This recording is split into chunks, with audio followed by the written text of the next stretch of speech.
ಏಷಾಯ 52ನೇ ಅಧ್ಯಾಯ. ಚಿಯೋನೇ, ಎಚ್ಚರಗೊಳ್ಳು, ಎಚ್ಚರಗೊಳ್ಳು, ನಿನ್ನ ಪ್ರತಾಪವನ್ನು ಧರಿಸಿಕೋ. ಯೆರೂಸಲೇಮೇ, ಪರಿಶುದ್ಧ ಪಟ್ಟಣವೇ, ನಿನ್ನ ಚಂದದ ಉಡುಪನ್ನು ಹಾಕಿಕೋ. ಇಂದಿನಿಂದ ಅಶುದ್ಧರು, ಸುನ್ನತಿಯಿಲ್ಲದವರು ನಿನ್ನೊಳಗೆ ಪ್ರವೇಶ ಮಾಡರು. ಯೆರೂಸಲೇಮೇ, ಧೂಳನ್ನು ಜಾಡಿಸಿಕೋ, ಎದ್ದು ಆಸನದ ಮೇಲೆ ಕುಡ್ರು. ಸೆರೆಬಿದ್ದ ಚಿಯೋನ್ ಕನ್ಯೆಯೇ, ನಿನ್ನ ಕತ್ತಿನ ಪಾಶವನ್ನು ಬಿಚ್ಚಿಬಿಡು. ಯೆಹೋವನ ಈ ಮಾತನ್ನು ಕೇಳಿರಿ. ಲಾಭ ಪಡೆಯದೆ ನಿಮ್ಮನ್ನು ಮಾರಿದೆನು, ಹಣ ತಕ್ಕೊಳ್ಳದೆ ನಿಮ್ಮನ್ನು ಬಿಡುಗಡೆ ಮಾಡುವೆನು. ಕರ್ತನಾದ ಯೆಹೋವನು ಹೀಗಂದುಕೊಳ್ಳುತ್ತಾನೆ, ನನ್ನ ಜನರು ಮೊಟ್ಟಮೊದಲು ಐಗುಪ್ತದಲ್ಲಿ ಇಳಿದುಕೊಳ್ಳಬೇಕೆಂದು ಹೋಗಿ ಅಲ್ಲಿ ಸೆರೆಯಾದರು. ಅಶ್ಶೂರ್ಯರು ಹಕ್ಕಿಲ್ಲದೆ ಅವರನ್ನು ಬಾಧೆಪಡಿಸಿದರು. ಈಗಲೂ ಅನ್ಯರು ನನ್ನ ಜನರನ್ನು ಹಕ್ಕಿಲ್ಲದೆ ಒಯ್ದಿರಲು ನಾನು ಇಲ್ಲಿ ಸುಮ್ಮನಿರುವುದು ಹೇಗೆ? ನನ್ನ ಪ್ರಜೆಯನ್ನು ಆಳುವವರು ರೌದ್ರದಿಂದ ಕಿರ್ಚುತ್ತಾರೆ. ನನ್ನ ನಾಮವು ದಿನವೆಲ್ಲ ಎಡೆಬಿಡದೆ ದೂಷಣೆಗೆ ಗುರಿಯಾಗಿದೆ. ಹೀಗಿರಲು ನನ್ನ ಜನರು ನನ್ನ ನಾಮದ ಮಹತ್ತನ್ನು ತಿಳಿದು ತಮ್ಮ ಸಂಗಡ ಮಾತಾಡುವವನು ನಾನೇ, ಹೌದು ನಾನೇ ಎಂದು ರಕ್ಷಣೆಯ ಆ ದಿನದಲ್ಲಿ ಗ್ರಹಿಸಿಕೊಳ್ಳುವ ಹಾಗೆ ಮಾಡುವೆನು. ಇದೇ ಯೆಹೋವನ ನುಡಿ. ಪರ್ವತಗಳ ಮೇಲೆ ತ್ವರೆಪಡುತ್ತಾ ಶುಭ ಸಮಾಚಾರವನ್ನು ತಂದು ಸಮಾಧಾನವನ್ನು ಸಾರುವ ದೂತನ ಪಾದಗಳು ಎಷ್ಟೋ ಅಂದವಾಗಿವೆ.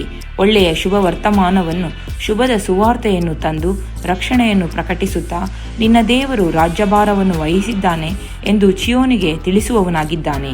ಇಗೋ, ನಿನ್ನ ಕಾವಲುಗಾರರ ಕೂಗು, ಸ್ವರವೆತ್ತಿ ಒಟ್ಟಿಗೆ ಹರ್ಷಧ್ವನಿಗೈಯುತ್ತಾರೆ.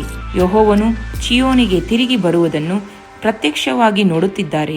ಯೆರೂಸಲೇಮಿನ ಹಾಳು ಪ್ರದೇಶಗಳೇ, ತಟ್ಟನೆ ಜಯಘೋಷ ಮಾಡಿ ಒಟ್ಟಿಗೆ ಹರ್ಷಧ್ವನಿಗೈಯಿರಿ. ಯೆಹೋವನು ಯೆರೂಸಲೇಮನ್ನು ವಿಮೋಚಿಸಿ ತನ್ನ ಜನರನ್ನು ಸಂತೈಸಿದ್ದಾನೆ. ಯೆಹೋವನು ಸಕಲ ಜನಾಂಗಗಳ ಕಣ್ಣೆದುರಿನಲ್ಲಿ ತನ್ನ ದಿವ್ಯ ಬಾಹುವನ್ನು ತೆರೆದು ತೋರಿಸಿದ್ದಾನೆ. ಭೂಮಿಯ ಎಲ್ಲ ದಿಕ್ಕಿನವರು ನಮ್ಮ ದೇವರ ರಕ್ಷಣಾ ಕಾರ್ಯವನ್ನು ನೋಡುವರು. ತೊಲಗಿರಿ, ತೊಲಗಿರಿ, ಬಾಬಿಲಿನಿಂದ ಹೊರಡಿರಿ, ಅಶುದ್ಧವಾದ ಯಾವುದನ್ನು ಮುಟ್ಟದಿರಿ, ಅದರ ಮಧ್ಯದೊಳಗಿಂದ ತೆರಳಿರಿ. ಯೆಹೋವನ ಆರಾಧನೆಯ ಉಪಕರಣಗಳನ್ನು ಹೊರುವವರೇ, ಶುದ್ಧರಾಗಿರ್ರಿ.